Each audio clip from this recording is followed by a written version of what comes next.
ಎಲ್ಲಿ ಎಲ್ಲಿ ಯಾರಿಗೆ ಯಾವುದಿದೆ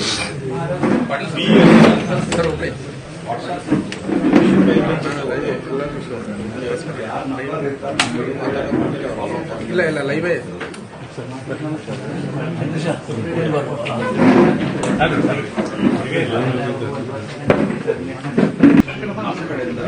ಸರ್ ಕ್ಯಾಮ್ರಾದಲ್ಲಿ ಈ ಕಡೆ ಬರೀ ದಯವಿಟ್ಟು ಪೊಸಿಷನ್ ಭಾಳ ಚಲೋ ಐತಿ. ಅದೇ ರೀತಿ ಫಂಡ್ ಬ್ಯಾಲೆನ್ಸ್ ನಮ್ಮ ಕಡೆ ಇಲ್ಲ. ಹಾಗಾಗಿ ಇವ್ರ ರೇಷಿಯೋ ಮತ್ತು ಅದೇನು ಅಪ್ಡೇಟ್ ಮಾಡ್ಬೇಕಲ್ಲ ಆನ್ಲೈನ್ ಅದನ್ನು ಮಾಡಿದ್ರೆ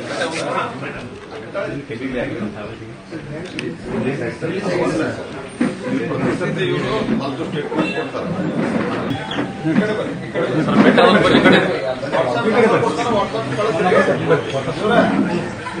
ವಾಟ್ಸ್ಆಪ್ ಕಳಿಸ್ರಿ ಮಾಹಿತಿ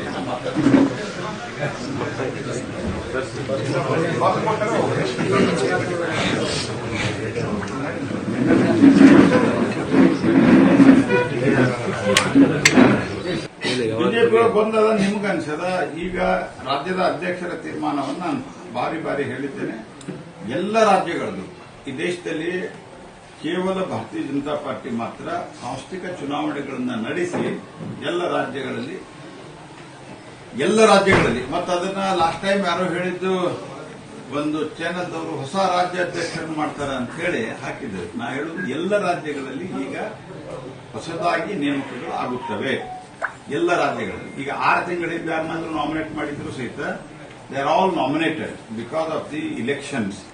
24 ಮತ್ತು ಪ್ರೀ-24 ಅನ್ನು ಬೇರೆ ಬೇರೆ ರಾಜ್ಯಗಳ ಇಲೆಕ್ಷನ್ ಇದ್ದು ಆ ಹಿನ್ನೆಲೆ ಒಳಗೆ ನಮ್ಮ membership, booth committee, Mandal committee, ಜಿಲ್ಲಾ ಕಮಿಟಿ, ರಾಜ್ಯ ಕಮಿಟಿ ಅಧಿಕೃತವಾಗಿ ಚುನಾವಣೆಗಳಾಗಿರಲಿಲ್ಲ. ಹೀಗಾಗಿ ರಾಷ್ಟ್ರೀಯ ಅಧ್ಯಕ್ಷರ ಚುನಾವಣೆನೂ ಆಗಿರಲಿಲ್ಲ. ರಾಷ್ಟ್ರೀಯ ಅಧ್ಯಕ್ಷರ ಚುನಾವಣೆ ಆಗೋಕ್ಕಿಂತ ಮೊದಲು ಈ ಪ್ರೊಸೆಸ್ ಅನ್ನ ನಾವು ಮುಗಿಸಬೇಕು. ಅದನ್ನು ಮುಗಿಸಿ ಒಂದೊಂದಾಗಿ ಮಾಡ್ತಾ ಇದ್ದಾರೆ. ಪಾರ್ಟಿ ಬೆಳೆದಿರೋದ್ರಿಂದ ಎಲ್ಲ ಕಡೆ ಕನ್ಸಲ್ಟೇಷನ್ ಮಾಡೋದಕ್ಕೆ ತಡ ಆಗಿದೆ ಹೊರತಾಗಿ ಯಾವುದೇ ರೀತಿಯಾದಂತಹ ಗೊಂದಲ ಇವೆಲ್ಲ ಊಹಾಪೋಹಗಳು ನಡೀತಾ ಇದ್ದಾವೆ.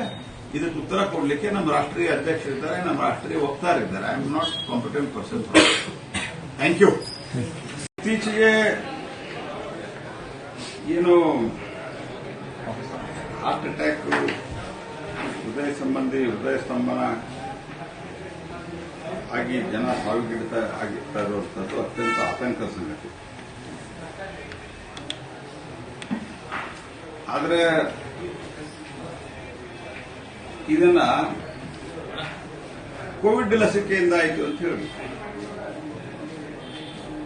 ಬೇಜವಾಬ್ದಾರಿತನದ ಪರಮಾವಧಿ.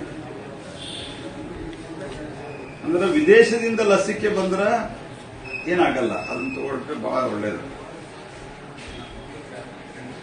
ಈ ಮೊದಲು ಬೇರೆ ಬೇರೆ ಲಸಿಕೆಗಳಿಗೆ ಏನೇನು ಸೈಡ್ ಎಫೆಕ್ಟ್ ಆಗಿದೆ ಯಾರಿಗೂ ಗೊತ್ತಿಲ್ಲ. ಯಾಕಂದ್ರೆ ಸೈಂಟಿಫಿಕ್ ಅಡ್ವಾನ್ಸ್ಮೆಂಟ್ ಗೊತ್ತೂ ಆಗ್ತದೆ. ಆದರೆ ದೇಶೀಯ ಒಂದು ಲಸಿಕೆ ಆಗಿ ತಯಾರು ಮಾಡಿ ಇಷ್ಟು ದೊಡ್ಡ ಪ್ರಮಾಣದಲ್ಲಿ 240 ಡೋಸ್ 240 ಡೋಸ್ ಅಡ್ಮಿನಿಸ್ಟರ್ ಆದ್ಮೇಲೆ ಸುಮಾರು 100-150ಕ್ಕೂ ಹೆಚ್ಚು ದೇಶಗಳಿಗೆ ನಮ್ಮ ವ್ಯಾಕ್ಸಿನ್ ಹೋಗಿದೆ. ಅಲ್ಲಿನ ಜನ ಭಾರತವನ್ನು ಅತ್ಯಂತ ಕೊಂಡಾಡ್ತಾ ಇರುವಂತಹ ಸಂದರ್ಭದಲ್ಲಿ ಭಾರತಕ್ಕೆ ಅತ್ಯಂತ ಧನ್ಯತಾ ಭಾವದಿಂದ ವರ್ತಿಸ್ತಾ ಇರುವಂತಹ ಸಂದರ್ಭದಲ್ಲಿ ಈ ರೀತಿಯಾದಂತಹ ಸ್ಟೇಟ್ಮೆಂಟ್ ಅನ್ನು ಕೊಟ್ಟು ಅದರ ದೇಶಕ್ಕೆ ಅಪಮಾನ. ಹಿಂದೆಲ್ಲ ಮೊನ್ನೆ ಆಪರೇಷನ್ ಸಿಂಧೂರ ನಡೆದಾಗಿನಿಂದ ಹಿಡಿದುಕೊಂಡು ಪಾಕಿಸ್ತಾನ ಯಾವ ರೀತಿ ಹೇಳಿಕೆ ಕೊಡ್ತಿತ್ತು ಅದೇ ಮಾದರಿ ಹೇಳಿಕೆಯನ್ನು ಕಾಂಗ್ರೆಸ್ ಕೊಡ್ತಾ ಇತ್ತು. ವಿಮಾನ ಹೊಡೆದಾರ ಹೇಳ್ರಿ. ಈ ರೀತಿ ಮತ್ತೆ ಚೈನಾ ಮಾಡೆಲ್ ಅನ್ನು ನಾವು ಒಪ್ಪಿಕೋಬೇಕು. China best for farming country. ಈ ರೀತಿ ಏನೇನೋ ಮಾತನಾಡ್ತಾ ತಮ್ಮ ಕಾಲದಲ್ಲಿ ಸುಮಾರು 40,000 ಚದರ ಕಿಲೋಮೀಟರ್ ಜಾಗವನ್ನು ಚೆನ್ನಾಗಿ ಬಿಟ್ಟುಕೊಟ್ಟು ಏನೇನೋ ಮಾತಾಡಿದ್ದಾರೆ ಜವಾಬ್ದಾರಿಯಿಂದ. ಅದೇ ರೀತಿ ಇದರಲ್ಲೂ ಸಹಿತ ದೇಶೀಯ ವ್ಯಾಕ್ಸಿನ್ ಮೊದಲನೇ ಬಾರಿಗೆ ಒಂದು ವ್ಯಾಕ್ಸಿನ್ ದೇಶದಾಗ ಕಂಡುಹಿಡಿದು ದೇಶದಾಗ ತಯಾರು ಮಾಡಿದ್ದು ಪ್ರಥಮ ಬಾರಿಗೆ. ಈಗ ಅವರೊಂದು ಕಮಿಟಿ ರಚನೆ ಮಾಡಿದ್ರು. ಆ ಕಮಿಟಿಯವರು ಜಯದೇವ ಇನ್ಸ್ಟಿಟ್ಯೂಟ್ ಆಫ್ ಕಾರ್ಡಿಯಾಲಜಿಯ ಡೈರೆಕ್ಟರ್ ನೇತೃತ್ವದಲ್ಲಿ ಮಾಡಿದ್ದಾರೆ. ಇವತ್ತೆಲ್ಲಾ ಪತ್ರಿಕೆಯಲ್ಲಿ ಮತ್ತು ನಿನ್ನೆ ಟಿವಿಗಳಲ್ಲಿ ಪ್ರಮುಖವಾದಂತಹ ನ್ಯೂಸ್ ಆಗಿ ಅದು ವಿತರಣೆ ಆಗಿದೆ. ಕೋವಿಡ್ ಲಸಿಕೆಗೂ ಮತ್ತು ಹಾರ್ಟ್ ಅಟ್ಯಾಕ್ಗೂ ಸಂಬಂಧ ಇಲ್ಲ ಅನ್ನೋ ಈ ಸಿದ್ದರಾಮಯ್ಯನವರು ಕ್ಷಮೆ ಕೇಳ್ತಾರೆ. ಅಂದ್ರೆ ಮೋದಿಯವರ ಕಾಲದಲ್ಲಿ ಆಯ್ತು, ಒಳ್ಳೇದಾಯ್ತು ಅನ್ನೋದು ಅದು ಅಲ್ಟಿಮೇಟ್ಲಿ ಇದರ R&D ರಿಸರ್ಚ್ ಮತ್ತು ಡೆವಲಪ್ಮೆಂಟ್ ಏನದಲ್ಲ ಅದನ್ನೇನು ಮೋದಿಯವರು ಮಾಡಿರಲಿಲ್ಲ. ಮೋದಿಯವರ ಪ್ರೋತ್ಸಾಹವನ್ನು ಮೋದಿಯವರು ನನಗೆ ಚೆನ್ನಾಗಿ ನೆನಪಿದೆ. ಯಾವ ದಿವಸ ಮೊದಲನೇ ಕೇಸು ಭಾರತದಲ್ಲಿ ಆಯಿತು, ಫಸ್ಟ್ ಕೇಸ್ ಕೋವಿಡ್ ಭಾರತದಲ್ಲಿ ಆದಾಗ ಅದು ಚೈನಾದಲ್ಲಿ ಶುರುವಾದಾಗನೇ ನರೇಂದ್ರ ಮೋದಿ ಅವರು ಭಾರತದಲ್ಲಿ ಒಂದು ವ್ಯಾಕ್ಸಿನ್ ಮಾಡಲಿಲ್ಲ ಅಂತಂದ್ರೆ ನಮ್ಗೆ ಉಳ್ಕಾಲಿಲ್ಲ ಅನ್ನುವಂಥದ್ದನ್ನ ನನಗೆ ಪರ್ಸನಲಿ ಹೇಳಿದ್ರು. ಪಾರ್ಲಿಮೆಂಟ್ ಅಧಿವೇಶನ ನಡೀತಾ ಇರುವಂತಹ ಸಂದರ್ಭದಲ್ಲಿ ನನಗೆ ಹೇಳಿದ್ರು, ನಮ್ಮದೇ ಆದಂತಹ ವ್ಯಾಕ್ಸಿನ್ ತಯಾರು ಮಾಡಲಿಲ್ಲ ಅಂದ್ರೆ ಉಳ್ಗಾಲಿಲ್ಲ. ಈ ಹಿಂದೆ ಆ ರೀತಿ ದುಡ್ಡು ಕೊಟ್ಟರು, ಕಂಪನಿಗಳಿಗೆ R&D ಅವರಿಗೆ ದುಡ್ಡು ಕೊಟ್ಟರು, ICMRಗೆ ಎಲ್ಲರಿಗೂ ದುಡ್ಡು ಕೊಟ್ಟು ತಕ್ಷಣ ಇದ್ರ ಬಗ್ಗೆ ನೀವು ರಿಸರ್ಚ್ ಶುರು ಮಾಡ್ರಿ ಅಂತ ಹೇಳಿದ್ರು. ಒಂದು ಒಳ್ಳೆ ವ್ಯಾಕ್ಸಿನ್ ಹೊರಗೆ ಬಂತು. ಸಿದ್ದರಾಮಯ್ಯನವ್ರನ್ನ ವ್ಯಾಕ್ಸಿನ್ ತಗೊಂಡಾರಲ್ಲ, ಮತ್ತೆ 74 ವಯಸ್ಸಾಗಿದೆ ಅವ್ರಿಗೆ. ನೀವು ತಗೊಂಡ್ರಿಲ್ಲ ವ್ಯಾಕ್ಸಿನ್, ಇನ್ನು ವಿದೇಶದ ವ್ಯಾಕ್ಸಿನ್ ತಗೊಂಡಿದ್ದಾರೆ. ಅಂದ್ರೆ ಮೋದಿಯವರು ಮಾಡ್ಯಾರ ಅಂತನ್ನುವ ಕಾರಣಕ್ಕಾಗಿ ಮೋದಿಯವರ ನೇತೃತ್ವದಲ್ಲಿ ದೇಶ ಉಳಿದೆಲ್ಲ ದೇಶಕ್ಕೆ ಹೋಲಿಸಿದ್ರೆ ಕೋವಿಡ್ ಸರಿಯಾಗಿ ನಿರ್ವಹಣೆ ಮಾಡ್ತು, ಕೋವಿಡ್ ವ್ಯಾಕ್ಸಿನ್ ತಯಾರಾಯ್ತು ಅನ್ನೋ ಕಾರಣಕ್ಕಾಗಿ ಈ ರೀತಿಯಾದಂತಹ ಕ್ಷುಲ್ಲಕ ಹೇಳಿಕೆಗಳನ್ನ ದೇಶಕ್ಕೆ, ದೇಶದ ಸೈಂಟಿಫಿಕ್ ಕಮ್ಯುನಿಟಿಗೆ ಅಪಮಾನ ಮಾಡುವಂತಹ ಹೇಳಿಕೆಯನ್ನು ಕೊಟ್ಟಂತಹ ಸಿದ್ದರಾಮಯ್ಯನವರು ಈಗ ಅವರದೇ ರಚಿಸಿದಂತಹ ಕಮಿಟಿ ಹೇಳಿದ್ರು. ಅವರ ಹೆಸರೇನು ನೋಡ್ರಿ, ಡಾಕ್ಟರ್ ನಮ್ಮ ಜಯದೇವ ಇನ್ಸ್ಟಿಟ್ಯೂಟ್ ಇವ್ರದ್ದು ಅಧ್ಯಕ್ಷತೆಯಲ್ಲಿ ಮಾಡಿದ್ರು. ಅವರು ಇವತ್ತು ಸ್ಪಷ್ಟಪಡಿಸಿದ್ದಾರೆ, ನಾವು ಇದನ್ನ ಕೋವಿಡ್ ಲಸಿಕೆಯಿಂದ ಆಗಿದೆ ಅಂತ ಒಪ್ಪುದಿಲ್ಲ ಅಂತ. ಆ ಹಿನ್ನೆಲೆ ಒಳಗೆ ಸಿದ್ದರಾಮಯ್ಯನವರು ಕ್ಷಮೆ ಕೇಳ್ತಾರ. ಡಾಕ್ಟರ್ ರವೀಂದ್ರನಾಥ್ ಅವರು, KS ರವೀಂದ್ರನಾಥ್ ಅವರು ಬರ್ದುಕೊಟ್ಟು ಇವ್ರು ರಚನೆ ಮಾಡಿದ್ದಾರೆ.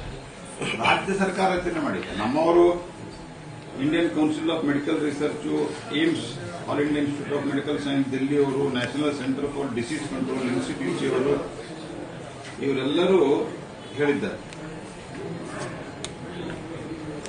ಪ್ಲಸ್ ಈಗ ಜಯದೇವ ಇನ್ಸ್ಟಿಟ್ಯೂಟ್ ಅವರು ಎಲ್ಲೇ ಹೃದಯಾಘಾತ ಆಗಿದೆ ಅಲ್ಲಿ ಹೋಗಿ ಅಧ್ಯಯನ ಮಾಡಿ ಹೇಳಿದ್ದಾರೆ ಇದು ಯಾವುದು ಕಾರಣ. ನೀವು ಕ್ಷಮೆ ಕೇಳ್ತೀರಾ ದೇಶದ ಅಂದ್ರೆ ದೇಶದ ಇವತ್ತೇ ನಮ್ಮ ದೇಶದೊಳಗೆ ಬಹಳ ದೊಡ್ಡ ಪ್ರಮಾಣದಲ್ಲಿ ನಾವು ಈ ಮೆಡಿಸಿನ್ ಮ್ಯಾನುಫ್ಯಾಕ್ಚರರ್ಸ್ ಅಲ್ಲಿ we are very leaders, we are leading. ಅಂದ್ರೆ ನಮ್ಮ ಔಷಧಿಗಳ ಬಗ್ಗೆ, ನಮ್ಮ ವ್ಯಾಕ್ಸಿನ್ಗಳ ಬಗ್ಗೆ ವಿದೇಶಿಗರಿಗೆ ಡೌಟ್ ಬರಬೇಕು, ಭಾರತದ ವ್ಯಾಪಾರ ಕಮ್ಮಿ ಆಗಬೇಕು, ಭಾರತದ ಈ ಮೆಡಿಸಿನ್ ವಿದೇಶದಲ್ಲಿ ಸೇಲ್ ಆಗಬಾರದು ಅನ್ನುವಂಥ ನಿಮ್ಮ ಉದ್ದೇಶದ ಸಿದ್ದರಾಮಯ್ಯನವರ. What is your intention without any basis ಈ ರೀತಿ ಬೇಜವಾಬ್ದಾರಿಯಿಂದ ಮಾತನಾಡೋದಕ್ಕೆ?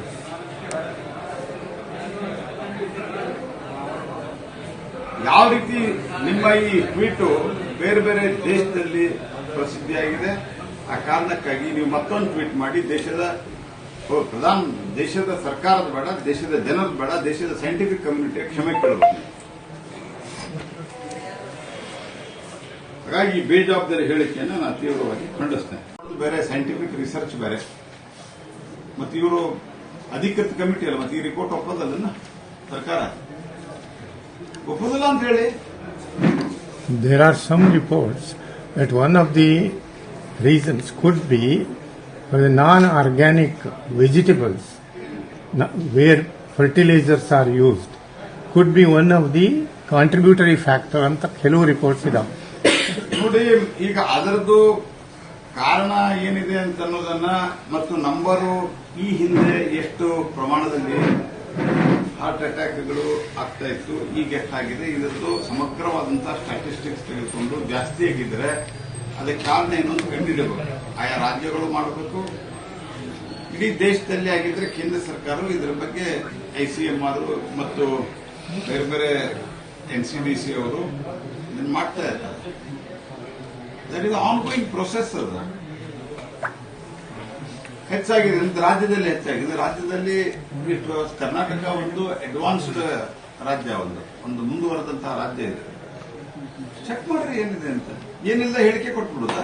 ನೋಡ್ರಿ, ರಾಯರೆಡ್ಡಿ ಎಲ್ಲ ನಿನ್ನೆ ನೀವಲ್ಲೇ ನಾವೊಂದು ಇದಕ್ಕೆ ಹೋಗಿದ್ವಿ. ಯಾವರಪ್ಪ ಅದು? ಚೆಳ್ಳಾಳ ಅಂತ ಹೇಳಿ ಒಂದು ಊರಿಗೆ ಹೋಗಿದ್ವಿ. ಅಲ್ಲಿ MLA ಹೇಳಿದ, ನಾವೆಲ್ಲ ನಿಮ್ಗೆ ಗ್ಯಾರಂಟಿ ಕೊಟ್ಟಿವಿ, ಅದು ಸ್ವಲ್ಪ ರೋಡ್ ಗೀಡ್ ಆಗಿಲ್ಲ, ಜೋಶಿ ಸಾಹೇಬರು ಬಂದಾರ, ಕೇಂದ್ರ ಸರ್ಕಾರದಿಂದ ದುಡ್ಡು ಕೊಟ್ಟು ರೋಡ್ ಮಾಡ್ತೀವಿ. ನೀನು ಯಾರು ಅವ್ರು ಭಾಷಣ ತೆಗೆದು ನೋಡ್ರಿ ಸ್ವಲ್ಪ. ಆಮೇಲೆ ನಾನು ಉತ್ತರ ಹೇಳೋ ಟೈಮ್ದಾಗ ಜೋರ್ ಮಳಿ ಬಂತು, ಹಿಂಗಾಗಿ ನಾವು ಪೂರ್ತಿ ಹೇಳಕ್ ಆಗ್ಲಿಲ್ಲ. ಅಲ್ಲಿ ಫುಲ್ ಮಾಧ್ಯಮದವ್ರು ಇರಲಿಲ್ಲ, ಆದ್ರೆ ಬಹಳ ಜನ ರೆಕಾರ್ಡ್ ಮಾಡ್ಕೊಂಡ್ರ. ನೀವು ಆದ್ರೆ ಸ್ವಲ್ಪ ರಿಸರ್ಚ್ ಮಾಡಿ ತರಿಸಿದ್ರೆ ಗೊತ್ತಾಗ್ತದ. ಅವರು ಹೇಳ, ನಿಮ್ಗೆ ಗ್ಯಾರಂಟಿ ಕೊಟ್ಟದ್ದಕ್ಕೆ ನಾವು ರಸ್ತೆ ಮಾಡ್ಲಿಕ್ಕಾಗಿಲ್ಲ ಅಂತ. ರಾಯರೆಡ್ಡಿ ಅವರು ಏನು ಅತ್ಯಂತ ಸ್ಪಷ್ಟ ಹೇಳ್ಯಾರ, ನಿಮ್ಗೆ ರಸ್ತೆ ಬೇಕಂತಂದ್ರ, ನಿಮ್ ಉಳಿದ ಅಭಿವೃದ್ಧಿ ಬೇಕಂತಂದ್ರೆ ಬಿಡ್ರಿ ಅಂತ. ಭ್ರಷ್ಟಾಚಾರ ಇದೆ, ರಾಯರೆಡ್ಡಿ ಅವರು ಹೇಳ್ಯಾರ. ಮನೆ ಕೊಡಬೇಕಂದ್ರೆ ದುಡ್ಡು ಕೊಡಬೇಕು, BR ಪಾಟೀಲ್ ಹೇಳ್ಯಾರ. ನಮ್ಗೆ ಇಲ್ಲಿ ಕಿಮ್ಮತ್ತಿಲ್ಲ ಅಂತ ಹೇಳಿ ರಾಜು ಕಾಕೆ ಹೇಳ್ಯಾರ. NY ಗೋಪಾಲಕೃಷ್ಣ ಅವರು. ಕಾಂಗ್ರೆಸ್ ಪಾರ್ಟಿಯಲ್ಲಿ ಇವತ್ತು ಅವರ ಶಾಸಕರೇ ಇದರ ಬಗ್ಗೆ ಮಾತನಾಡ್ತಾ ಇದ್ದಾರೆ. ಹೀಗಾಗಿ ಕಾಂಗ್ರೆಸ್ ಪಾರ್ಟಿ ಇದರ ಬಗ್ಗೆ ಸ್ಪಷ್ಟವಾದಂತಹ ಒಂದು ಹೇಳಿಕೆಯನ್ನು ಕೊಡುವುದರಲ್ಲಿ ಕೂಡ ಅವರಿಗೆ ಧೈರ್ಯ ಸಾಲ್ತಾ ಇಲ್ಲ. ಒಮ್ಮೆ ಹೇಳ್ತಾರ ನಾವು ಗ್ಯಾರಂಟಿ ಮುಂದುವರಿಸ್ತೀವಿ ಅಂತ, ಮತ್ತೊಮ್ಮೆ ಈಗ ಇನ್ನೊಂದು ಮಾಡಿದ್ದಾರೆ ಅವರು. ಒಮ್ಮೆ ಹೇಳಿದ್ರೆ ನೀವು ಬಹಳ ಹಾಕಲ್ಲ. ಈ ಸಂಧ್ಯಾ ಸುರಕ್ಷಾ ಸಿಕ್ಕಾಪಟ್ಟೆ ವೃದ್ಧಾಪ್ಯ ವೇತನ, ಸಂಧ್ಯಾ ಸುರಕ್ಷಾ, ವಿಧವಾ ವೇತನ ಯಾವುದು ಜಮಾ ಆಗ್ತಾ ಇಲ್ಲ. ಬೇಕಾದ್ರೆ ನೀವು ಹೋಗಿ ಕೇಳ್ರಿ. ಆಮೇಲಿಂದ ಅದನ್ನ ಮೋರ್ ದನ್ 50-60% ಕಡಿತ ಮಾಡ್ತಾ ಇದೆ. 60% ಕೇಳಿದ್ರೆ ಇಲ್ಲ, ಅವೆಲ್ಲ ಇನ್ಎಲಿಜಿಬಲ್. ಮತ್ತೆ ಇಷ್ಟು ದಿವಸ ಹಾಕೊಡ್ರಿ. ಸಿದ್ದರಾಮಯ್ಯ ಅವರು ಮೊದಲೇ ಮುಖ್ಯಮಂತ್ರಿ ಕಾಲದಿಂದ ಅವರೆಲ್ಲ ಫಲಾನುಭವಿಗಳು. ಮತ್ತೆ ಇಷ್ಟು ದಿವಸ ಏನ್ ಮಾಡ್ತಿದ್ರಿ?